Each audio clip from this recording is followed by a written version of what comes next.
श्रीमङ्गलमूर्तिमननुते पङ्कजवासिनि देवसुपूजित सद्गुणवर्षिणि शान्तियुते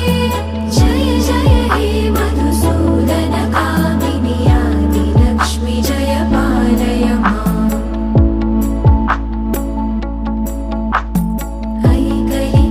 ऐकलिकल्मषनाशिनि कामिनि वैदिकरूपिणि वेदमये क्षीरसमुद्भव मङ्गलरूपिणि